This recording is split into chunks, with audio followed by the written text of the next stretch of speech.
Good afternoon, everyone. Welcome back to the Beit Midrash. Good to see y'all here, and good to be learning together, and good to be back for another week. Um, just a brief summary, just so y'all are aware. We will be meeting next week and the following week on the 25th. But October 2nd, we are not going to have our Beit Midrash class because it is Yom Kippur, so we will be otherwise occupied. But I believe that is the only day we'll be missing for the Chagim. So um, just keeping y'all in the loop, as so you know. So we're on the part three, the last section of "To Be a Jew Today" by Noah Feldman, and wanted to see if there was any opening thoughts, comments, reactions before we jump in.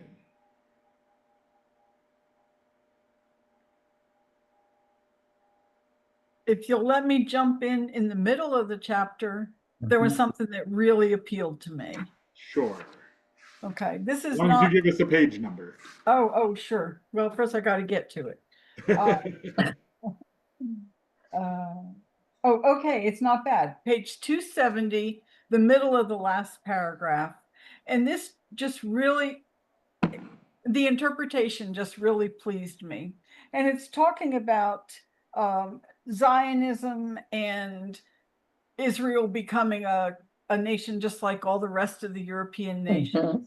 And it talks about the Bauhaus architecture, which I love and has always been one of my favorite things about Tel Aviv, this new capital that was being built, this new big European city that was being built. And it says Tel Aviv, built from the ground up as a Jewish city, would be a normal, modern European city of its time, as Bauhaus architecture was intended to suggest. And since I like the architecture so much, whether it's there or any other location, that just really struck me because I never thought of it that way. I guess I never had made that Zionist connection for that particular goal. That Zionism wasn't meant to be different in every way. Zionism was meant to reproduce the things that they respected, that people liked, that people admired about other European cities. So. I thought you were going to quote the Ben Gurion quote immediately. Yeah. Oh, well, yes, I could have, but I was trying to not That take made me more laugh. time. But everybody knows where I started, so now they can read the Ben Gurion quote again The themselves. Ben Gurion quote immediately following that it made me laugh a little bit.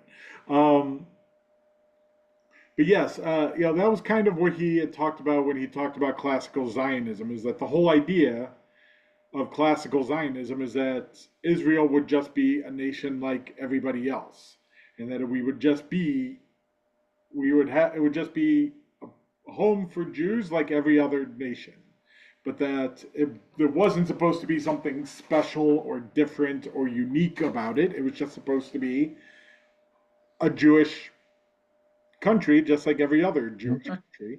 It's just as he kind of goes on later, and we'll maybe come back to this. The the circumstances around it never allowed it to become that. But before we jump into that, other comments, thoughts, reactions. Can I say one more thing about my reaction? The reason that I didn't go on to the Ben Gurion quote is because I don't have as much experience with the prostitutes and thieves in this normal city as I do with the architecture. And to excuse myself, if I made it sound like I'd never read that idea before, I hadn't read this book at the times that I was in Israel. We just got this book, or I just got it this year and haven't been back. So It was all good. It was. I opened and saw where, like you said, where it was, and I looked. I'm like, oh, it's the Ben Gurion quote. That's what she's going to quote, and then you went right in front of that. So. Sorry, the prostitutes and thieves didn't make it for me. Speaking in Hebrew, of course, Oh, doing but he was business in cute. Hebrew. It's cute that he said that. So Other thoughts, comments, reactions?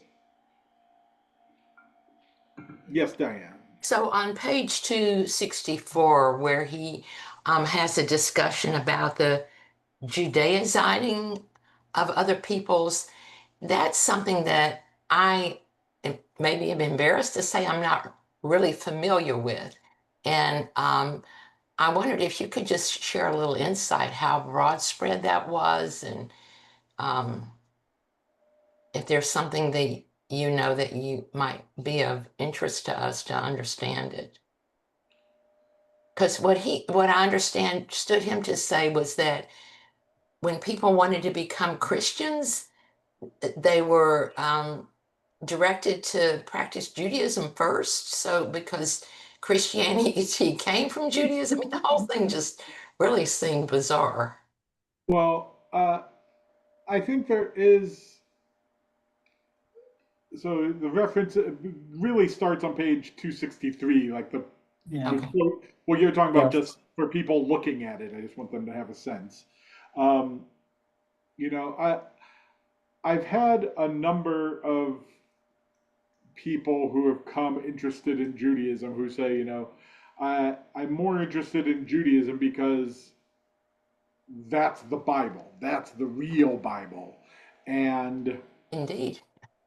and I want to live according to that.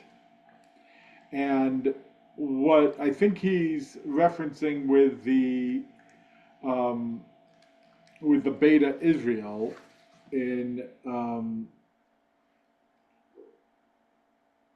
with the Ethiopian community is that there wasn't any historical connection with Judaism necessarily, but that it originated out of Christian, like out of a Christianity, and then they became interested in the Bible and the Jewish Bible from there, and embraced the Jewish Bible that way, and started living closer to a Jewish life that through their Christian ancestry. Um, you know, I don't know details historically of how widespread this was or how often this happened, but anecdotally, I can tell you, I have had people who have come to me saying, I associate closer with the Jewish Bible than with the New Testament, um, and so and now I'm becoming interested in Judaism.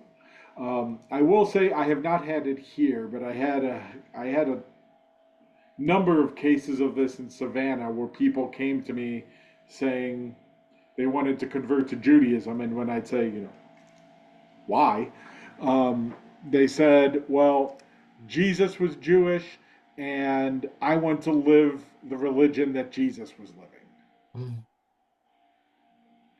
Mm. And I want to live like Jesus lived.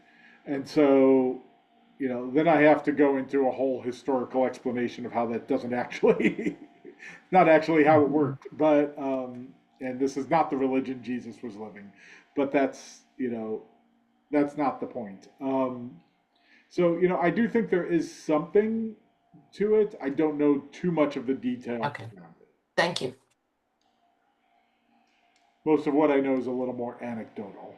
Okay. Thank you. Any other comments, thoughts?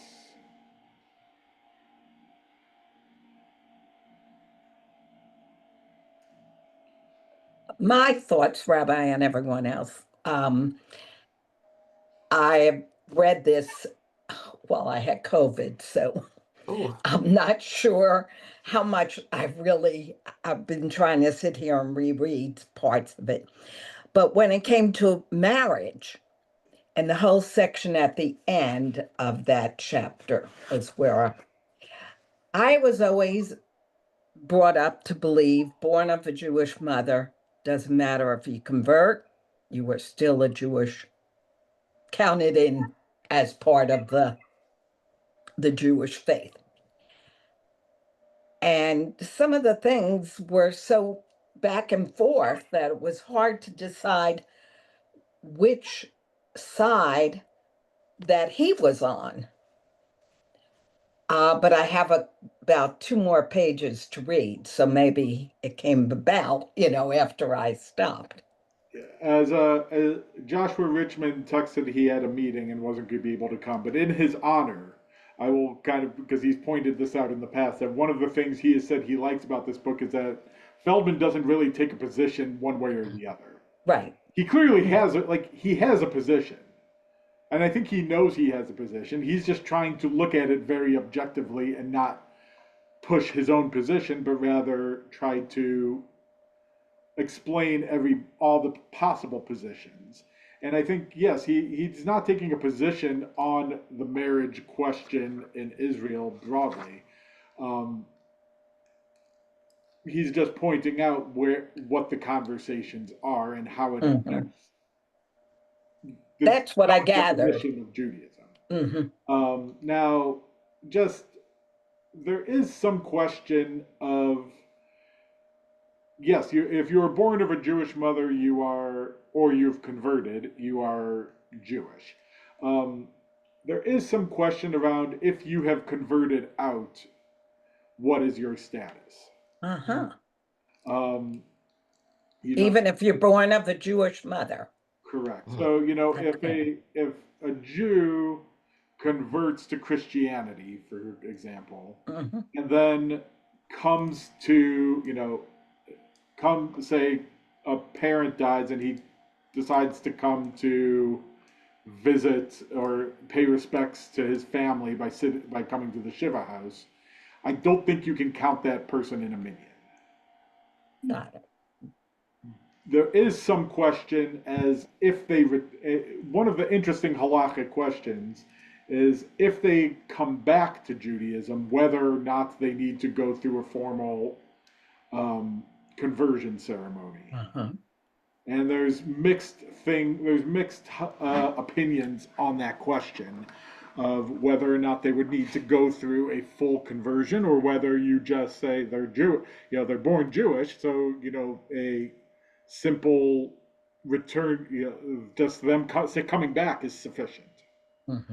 And I think a little bit of that, how you answer that question, comes in a little bit how you answer and what position you take in Feldman's broader scope of things, and how you define what are the Jewish people, what defines the boundaries of the Jewish people, and what does it mean theologically. And so I think that's somewhat how you'd answer that question might depend on where you fall on other questions.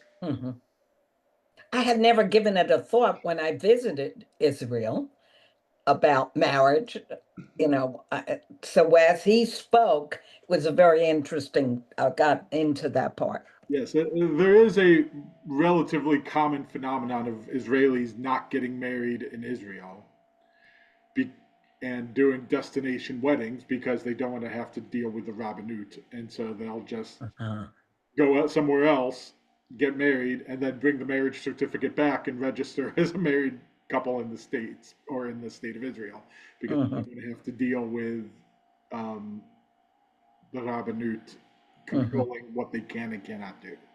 So, Rabbi, I have a question now based on this. Years ago, I read a book about the immigration or the release of the Jewish community from Russia. And there was the book was written, there was a big struggle because some people felt that if we took the Jews out of Russia, they had to come out with a commitment to go live in Israel. I can't remember the name of the book. Do you remember? Do you know which book I'm talking about, Rabbi? Well, in any case, but then came the discussion that not all of the people coming from Russia came from Jewish mothers, and that would be a factor if they moved to Israel. Could they be given citizenship? So then that argument sort of faded on that basis, that it was just going to be way so complicated about that. Whereas, what did we do here in the U.S.? I don't know. I mean, Cindy, maybe. Yeah, I can speak to what we did in Birmingham because I was part of the resettlement. And if somebody said they were Jewish, we helped them. You know, even if maybe a spouse wasn't Jewish or whatever, it was, I don't want to say it was loose. I mean, we were doing, you know, what was humane. And basically we went by whatever Hayaz told us.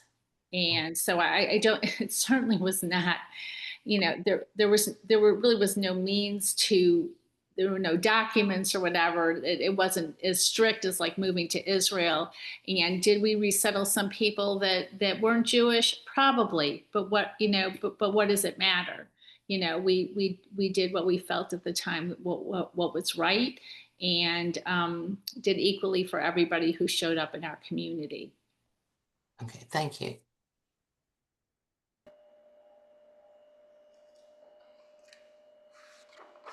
So let's kind of circle back for a moment. So, how is Feldman defining the Jewish people, and why does he define them in that way?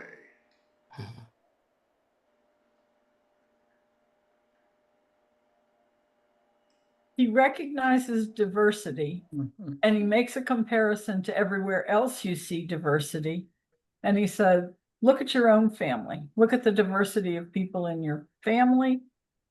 His preferred identification is Jews are a family. Right. So Jews, he says, are a family more than we would define them as a nation or a people, which, as he points out, the Bible, the Torah kind of use interchangeably between Am and Goy, people and nation. But he defines us as kind of a family because, one, none of the other definitions really fit all that well. He has a kind of a lengthy conversation of why, or semi-lengthy conversation of why we're not a nation, because there's really no cultural, you know, going back to that, there's no cultural similarities, and we're so diverse as a people that we can't really be defined as one group, one nation. But you look at the diversity of families, and that seems to fit a lot better than some of the other descriptors. And as he says, you can be born into the family, you can be adopted into the family, you can join in a variety of ways. You can have a close or you can have an ambivalent relationship with it. This is on 262. You can also decide to leave it. And even if you leave it, you can leave, but they might still claim you as a member. So, you know, there is a lot of ways in which that seems to fit, as well as he says on 260, that it expresses itself in fellow feeling, mutual concern, and mutual responsibility, which is why when Jews do something really awful, we all feel awful about it, and we all feel some guilt or responsibility or feel some anger of like, you're putting the stain on all of us. But on the flip side, when a Jew does something really great and really wonderful, we get really proud and excited and celebrate with them as well, which does feel very much like a family in that sense too. Thoughts, comments, questions, reactions?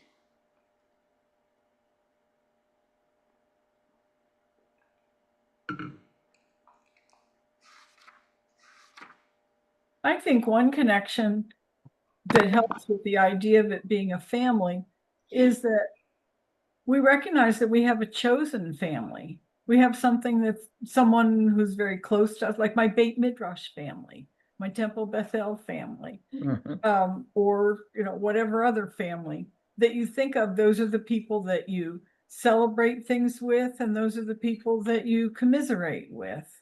So I like that connection, or that analogy to the Jewish family, because you can keep some friends close to you and some friends further away, as you were quoting before, that you can get rid of some and keep them.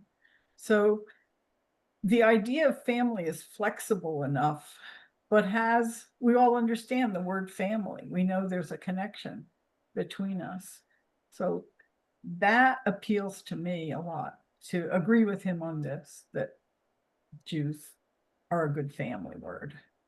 Yeah, and to add to what you're saying, as someone who has not lived near my biological family in decades, um, we everywhere my wife and I have gone, we've always called it a family, friends who are family. Um, we've always had to build that family wherever we've gone to find those people that we've chosen to be like our family around there. Yeah. Lisa? Um, I like the idea of family because it is so broad and inclusive. But one problem I have with it, and he acknowledges that families, have both positive and negative connotations.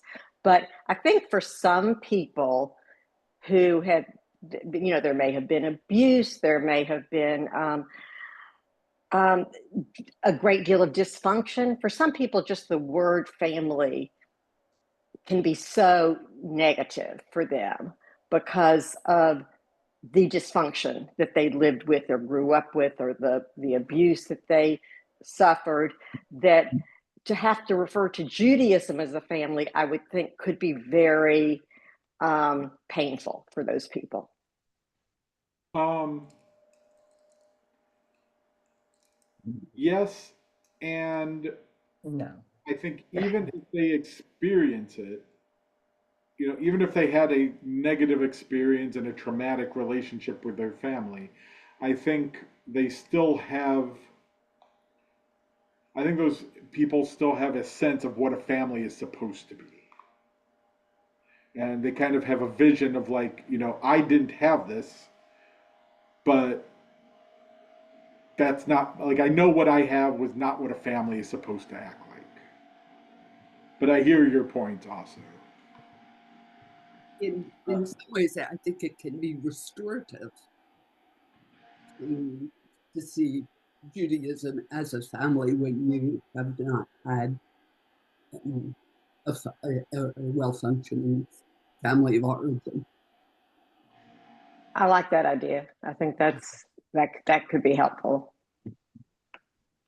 And I mean, another point is, to me, it does reinforce the idea of Judaism as a family, because for some people, Judaism as a organized religion has caused pain for them.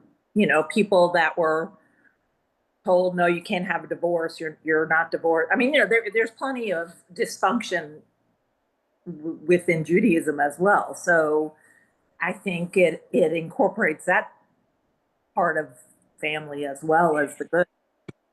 Which he also lengthy points out, and points out around 265, 266, I think, right, where he points out how the family relationships in Genesis are pretty dysfunctional, but they also act as archetypes of family, but that we recognize, like, every family has its mishugas, as we like to say. And so it has its craziness, and we kind of accept it because it's our family, and we're aware of it because it's our family. And we might wish a little bit like, I wish my family was less crazy, but then you look at every other family, you realize, oh, they're just as crazy, just in a different way. Um, I did appreciate that part of it too, where, people say like, I don't have like I wish I had like a normal family. And I'm like, there's no such thing. Every family is Right. something. So, What's normal? Mhm. yeah, there's no such thing as a normal family necessarily. Um, other comments, thought, yes, Margaret. I kind of wish that this concept were more widespread, this concept of Judaism as a family, because personally, I always cringe when somebody talks of Judaism as a faith. Yes. Yeah, Judaism as a faith, I think, is trying to parallel the way Christians see themselves. And so, oh, you're just of a different faith than I am. Because that's how they see, Christianity doesn't see the Christ don't see themselves as a family. They see themselves as a faith. Mhm. And he talks early in the chapter, I think, also of how even the term Judaism was a kind of a Christian conception. Um, but that's not really how we define ourselves either, and that it's really up to us to define how we see ourselves. Um, this was somewhat validating for me to read because for years people have been saying, um, when we get non-Jewish visitors, like, how do you understand the Jewish people, or what is Judaism? And I say we're a family. We're all over the place. We're spread out. Um, we don't necessarily agree on everything. We might not see our distant cousins all that often. Um, but ultimately, we know we're still belonging together.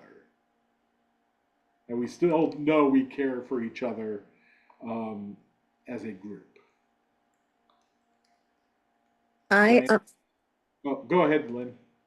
so not thinking of our family, but to think of us as part of a family. And there is so much familiar about every Jew to the other Jew. Mhm. Because honestly, until we got changed tunes in the synagogue, we really had the same tunes, but we definitely have the same prayers.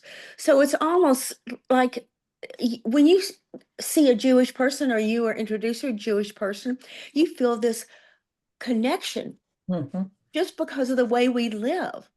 And that's one thing I think about Judaism. I think Judaism is a way of life.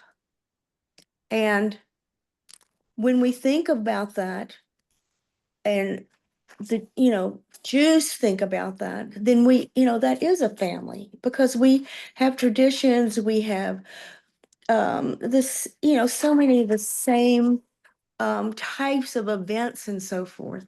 So I think about it more as that all of Judaism is a family, and that the reason is because it is a way of life. Yes. Yes, and I think Feldman would push back a little bit too, in that if you reject the way of life and you reject any of the things that we define as a Jewish way of life, that doesn't mean you're necessarily out of the family, right? That doesn't necessarily mean you're no longer Jewish. It just means you're choosing not to participate in that part of the way of life. Um, so I think that's part of the challenge that Feldman's trying to pose, and why I think he frames it this way, is if you take what he calls the godless Jews, those who really reject Judaism as a religion and as a faith and reject the terms of the covenant, that doesn't necessarily mean they're any less part of the family. Right. Right. Right. It's like one thing in Judaism is to respect everyone. So, don't tell me how to be Jewish. I won't tell you how to be Jewish. Seriously. So, we have something. Listen, when I'm in Israel, I can talk to a dog, because it's a Jewish dog. I mean, that's what I feel like. Talk to them in Hebrew too. They don't understand English. I do know somebody who once trained their dogs um, to not eat things by saying "treif, treif," and the things they could eat by going kosher. And so that's how they trained their dogs. Like, no, that's treif. Don't eat it. Barbara Brandy. I was just going to say that part of being family is playing Jewish geography. Right. Because it reminds me that last Friday night at the musical Shabbat with the davening team, Esther and Alan Sheely came up to Scott and said, "We met your cousin." Of course, we were 2,000 miles away, but we met your cousin. And in fact, they had. Then over the weekend, we talked to cousin Murray, and it was hilarious because even without planning it that way, I guess Murray heard the word Birmingham and said, "I have a cousin in Birmingham." And Esther, you know the story better than me, but Jewish geography is an illustration of what family is, and that's how it works. Yes. Esther's a magnet for that because she's everywhere. Yes, Cindy. So I guess I don't know if there's any answer to this question, but Rabbi, you had mentioned earlier in another discussion about how you don't worry about the existence of the Jewish people, and that it's, there's been this worry as long as you can remember. And I wonder if it is in part because of like this definition that Feldman has given us, that to be a Jew, one doesn't have to go to synagogue, send your kids to Hebrew, that there is Judaism in the person that is the least bit observant, or the one that doesn't believe in God, but that person is still a Jew. So has you think maybe that's helped with our survival, or is that a stretch? I think some of the generational concern about whether the Jewish people will survive is often, will Judaism look the way that I've always known it? And you look throughout history, again, this kind of gives you a hint of where I am in Feldman's spectrum. You look throughout Jewish history, and it's constantly evolved along the way. And I think part of the brilliance of Rabbi Yochanan ben Zakkai and his rabbis at Yavne was to create a system in which we remember the past, we remember and recall what we want, what it used to be, but also created a system that adapts and is free to adapt over time to the changing circumstances we live in. And so I think some of the concern that often comes up is, the Judaism I've always known is going to disappear. In some ways, that's what's going to happen. That's kind of the natural part of this.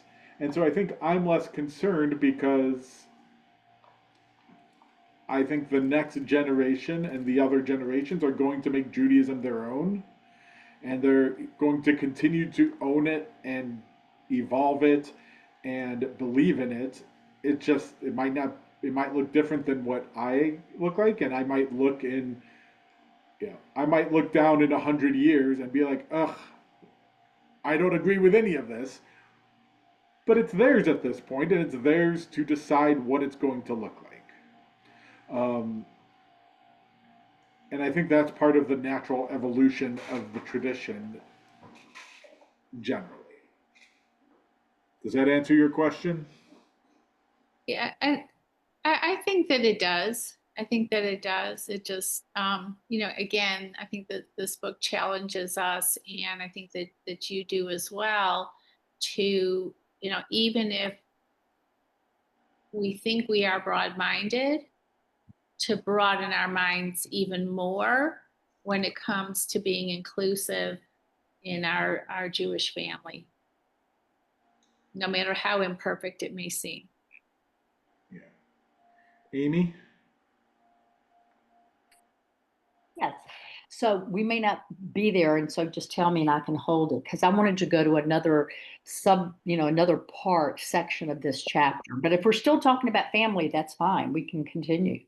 Diane had her hand up, Yeah. and then I was going to try to move us towards the other part of it also. So maybe I'm missing the boat, but I thought all the way up until this part, he was saying that through Israel, we have that family connection, that people who don't practice, don't believe, don't do any of the mitzvot, when they hear Israel in the news, all of a sudden it's a big wake up call, because that's me. That's part of who I am. And the other thought that I have is, it seems to me, just like we may not always think most highly of the way our kids behave, we don't want anybody else talking about them. So when someone says negative things about the Jewish people, we are again, our ears perk up and we're like, hey, that's me. You can't talk that way without my reacting. So it's a big entanglement that we struggle with.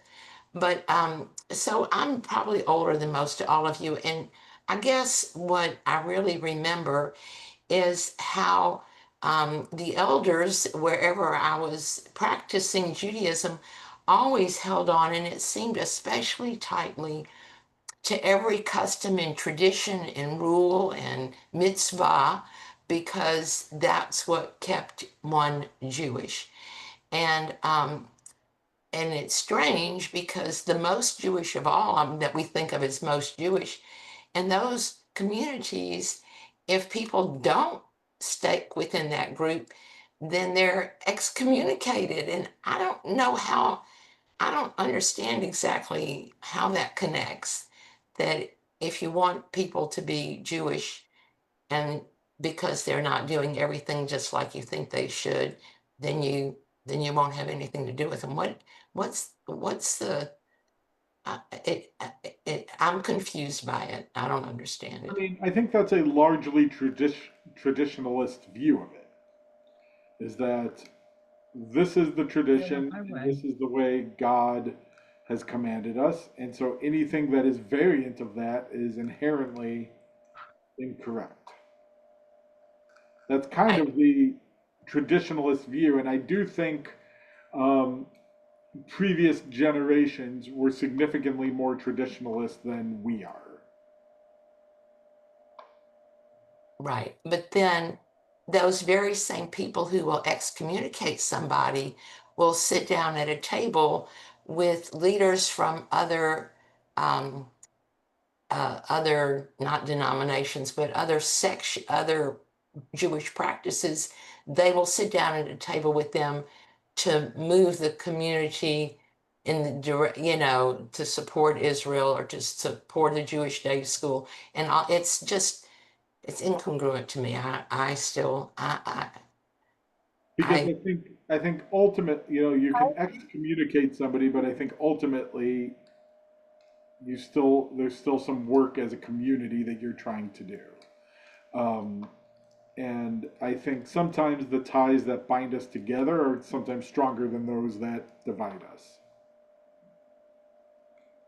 And I mean, I would say, I'm not sure I mean, I don't think of it as excommunicating. I think it's more peer pressure to try to prevent the loss of those traditions. So at one time, that was a very powerful tool to be able to say, well, if you know, they didn't think about the consequences because it was going to work. If I say, oh, if you do this, you're not going to be part of my family anymore, they wouldn't do it. So it worked. So they didn't really have to think about, well, what happens if they, it's kind of when you have kids and you say, don't do that, but you don't tell them what the or is, but you don't have to really tell them because they panic and do what you said because they're scared of the consequences. But then after a while, that doesn't work anymore. And I think that's the problem with Judaism. The consequences don't work anymore. And people will be like, okay, fine, bye.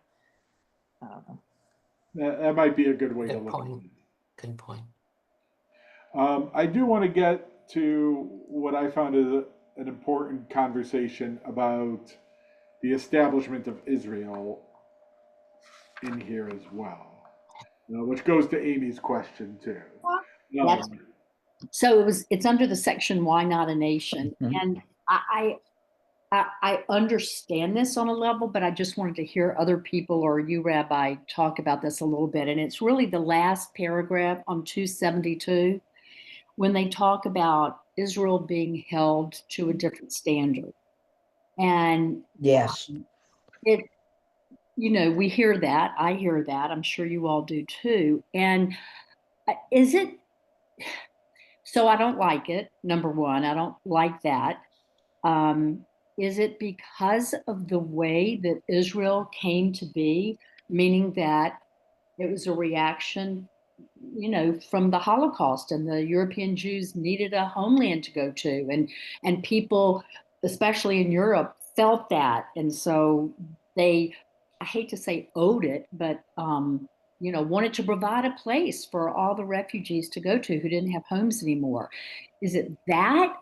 Is it a combination of that and that they just hold a Jewish, a nation, a Jewish family to a different standard? I don't get it. So I think 272 begins his argument, and then he continues it after. Mhm.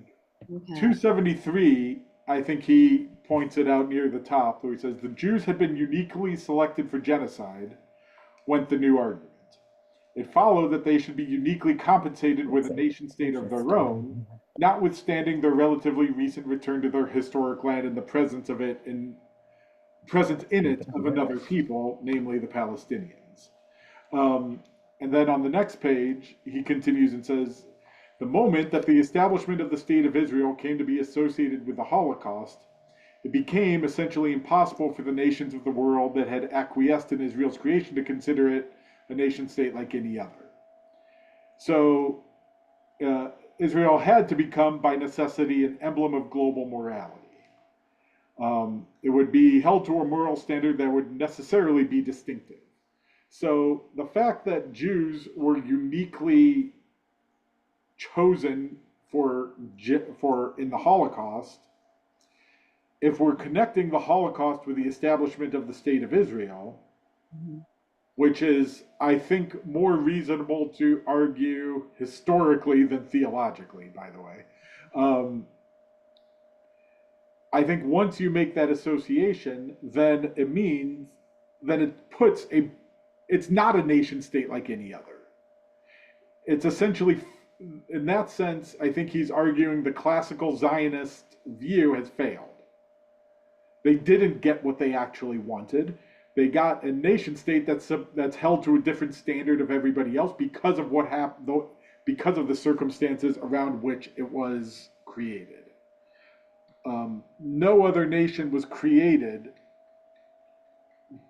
because the people were trying to be exterminated.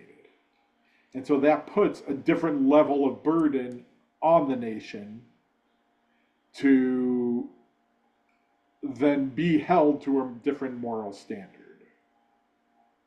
I think that's his argument. Thank you.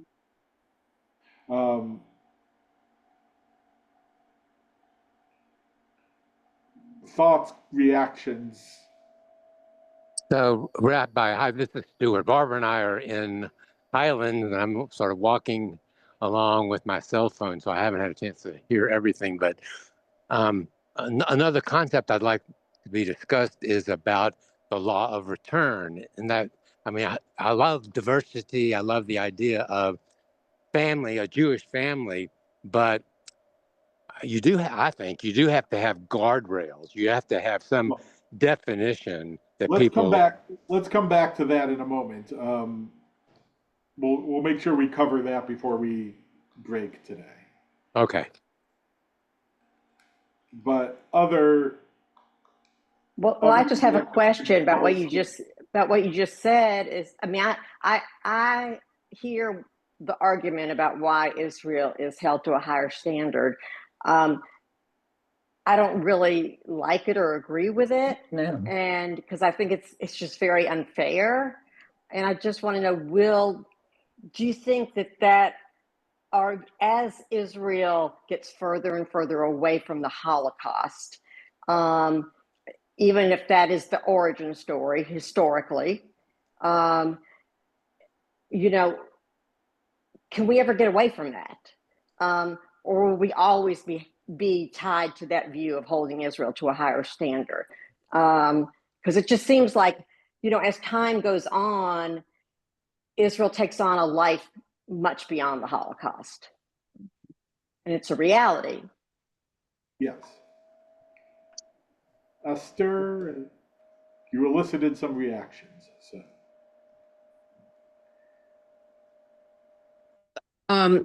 I really think, I mean, maybe I'm a cynic. First of all, I did not get to read the chapter. I'm in the middle of a major move, and but I wanted to listen to the discussion.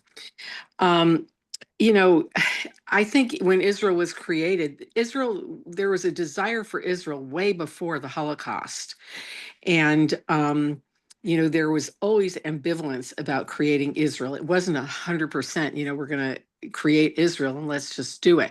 Yes, maybe there was some guilt, but I think this higher standard, which no other country is held to, is really just, I hate to say this, just another form of anti-Semitism.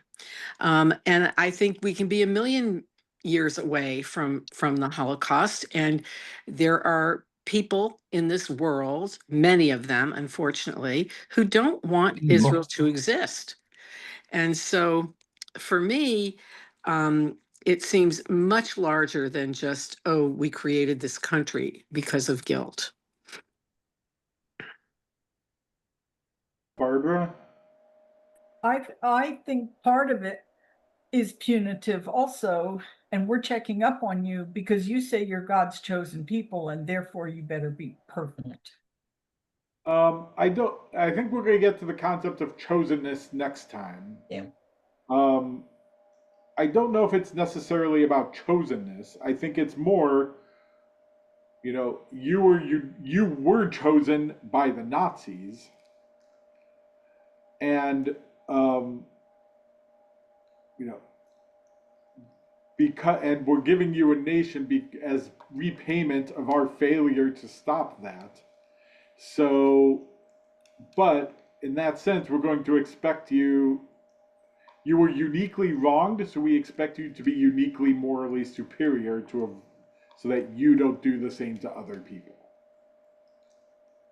Barbara, Ayland? Well, I was just going to add to the concept of double standard. I agree with Lisa that it's not fair and I don't like other people doing it. But I have to say that I want Israel to live up to a higher standard. So, I mean, for me, that's the experiment of Israel, is that can it be, you know, a Jewish state in a way that's never, a theocracy, let's say, in a way that's never been done before, and really be a light unto the nation. So, yes, well, I think I get angry when other people hold it to a higher standard, but I feel like I do, and I think I want it to live to a higher standard. I mean, I guess I also feel that way about the United States too, but so maybe that negates my argument. But let me just challenge you on that for a moment, Barbara. Do you want it to be held to a higher standard because of the circumstances around which it was established, or do you want it to be held to a higher standard because it's part of your family? Exactly, because I feel the same way about the United States. So I identify with it. So just like I want myself to rise to a higher standard, I want the United States to rise to a higher standard. I want Israel to rise to a higher standard. So yeah, it's because of my connection. And I just think it's so interesting that the Zionist idea was that it just be another country. And for me, if it were just another country, I don't think I would have. If it becomes just another country, I just don't see how that's going to make me have this connection to it. And I think that's part. I think that's part of the challenge. Is we as Jews, I think, have high expectations for Israel because it's part of our family, and we always have higher expectations for our family than we do of other people's families. We're looking out for our own in that sense. But I think the the imposition of that same standard that we might hold Israel to by other people for other reasons feels more problematic, right? Cindy, you had your hand up. And then I want to try to circle back to Stuart's question, though we may have lost it, but still. So correct me if I'm wrong, but my understanding is before this current war, which is like no other, the IDF prided itself on being a different kind of army. And Esther's shaking her head at me. I see you, Esther. You're on gallery view. And I always thought that was a truth. And that perhaps what's happening now as the realities of this current war and of the current situation in the Middle East, which is, yes, everybody still wants to get rid of us, but to a different degree. I mean, it just, anyway. There are changes happening within Israel, within the IDF, or the people in charge of the IDF. And that's troublesome to the rest of us who are, not a part of that. But I guess it's just sort of all jumbled in my head. We don't want other people to judge us, and Israel still needs to survive, and perhaps our discomfort, if some of us have it, with the government of Israel now is because reality is sinking into whatever that ideal was, that was the IDF held to a higher standard. Did that make any sense at all? I think so. I think there's a couple ways to answer it, and I'm not sure there's a good way to answer it.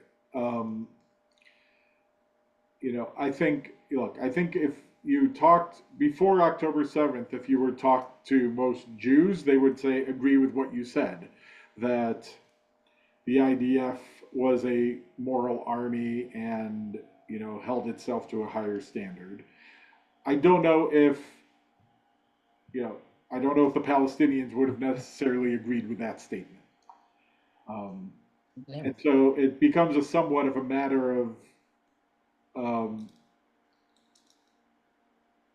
who are you agreeing, who do you side with, and what story are you hearing? And I think in some sense that same story hasn't changed even after October 7th. I think you are right in that the leadership has changed, and I think it might have more to do with I think what you're feeling might have possibly more to do with the leadership than it does necessarily with the IDF itself. Because I don't think the IDF policies have necessarily changed or altered. I think it's just I think it's the perspective we're getting in the leadership around it. it is getting late, and Stuart may have signed off, but I do want to come back to the question he had asked about um, how do we set up boundaries around, you know, not everybody can be part of the family. And so, how do we decide who is part of the family and who's not?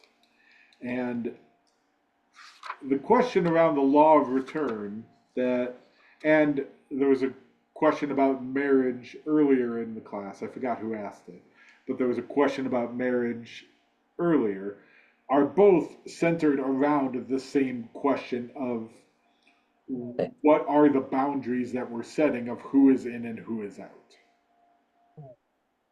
Yes, Lynn. Ah, no question. Okay. I'm in a class. And how, so I guess, what, did you have any thoughts, comments, reactions to his discussion? It's particularly around 277 through 277 through 284 generally, but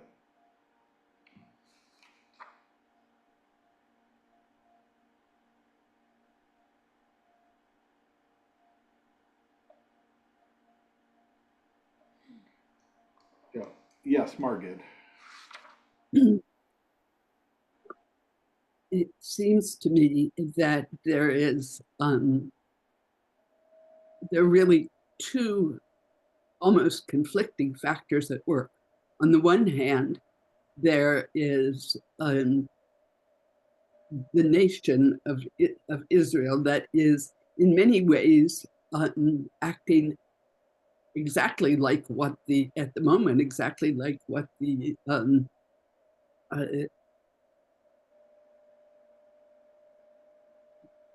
what was proposed. That is, it's acting like any other state. And on the other hand, there are the religious parts of government that are setting the boundaries, and there seems to be so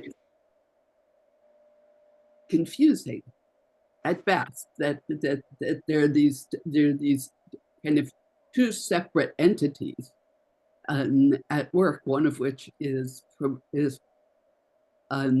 making rules that are very traditional, and the other that are the other part of the government that's acting like any other nation, and there's something that seems to be unworkable about that in the long run. Yeah, I think Feldman gets to that towards the end of the chapter, where he kind of argues that that's the wrong question. Is where he ultimately, I think, tries to go, is not how do you define who is a Jew, because then you get lost in all these weeds of all these special cases that he brings up of was it the brother Daniel case is a famous case in Israel, that you start getting into the weeds of how do you define each individual, you start to lose the forest for it, for each of these trees.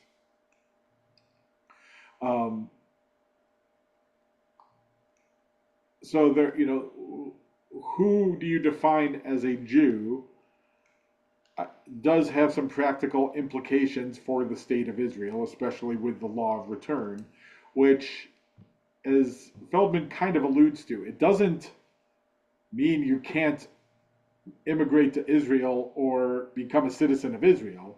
The law of return just expedites the process as a benefit of the Jewish people. So as he says, like, Brother Daniel ended up becoming a citizen of Israel and died there. He just wasn't able to do it through the law of return. And the marriage question ends up trying to get into the similar type of question, is how are we defining this? And the traditionalists are trying to hold on to this because they're trying to hold on to some power and definition of their family values. But where I think Feldman tries to go is, let's not lose the forest for that, but that let's keep in mind that there's, as he says in 286, that there's a reality of Jewish communities that do not adhere to the traditionalist definition of Jewishness. There's an ideological option of expanding notions of Jewishness in the face of the sociological reality of people in Israel, the United States and beyond, who consider themselves Jews and live as Jews, but do not qualify as Jews under traditionalist definition. So, if you want to sit there and define every single Jew and, sit there and work through the genealogies, I guess you can, but you're missing the larger picture of what the Jewish people actually look like and who the Jewish people actually are. And somebody reached out recently and asked the question of why does it feel like we're always talking about white European Jews when there's a long history of black Jews being active in the community and in the tradition? And there's a term that's been created along the way of Ashkenormative, where we kind of lose sight of the varieties in Jewish life along the way, which I think traditionalists often try to do too, and that this is the way it's always done, the way it has always been done, but that's not entirely true when you look across cultures. So I think some of the question is, yes, we do need to mark some boundaries around who is part of a family and who is not, but let's not lose the greater vision of the family and its diversity in general. And let's not get too lost in the trees and the weeds,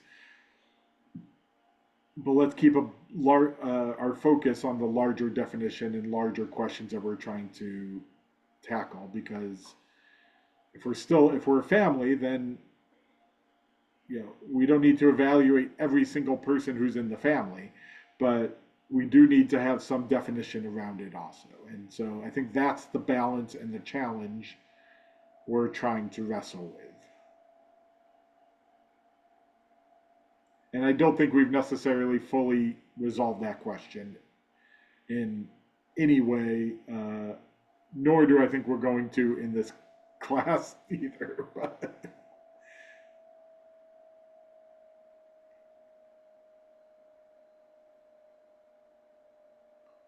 Any thoughts, comments?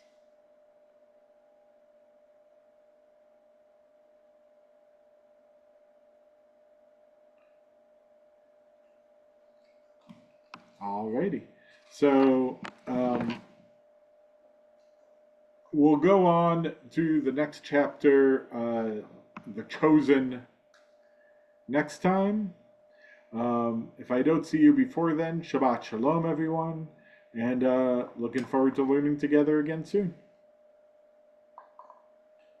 Be well, everybody. Thank you, Rabbi. Thank you, everybody. Thank you, Rabbi.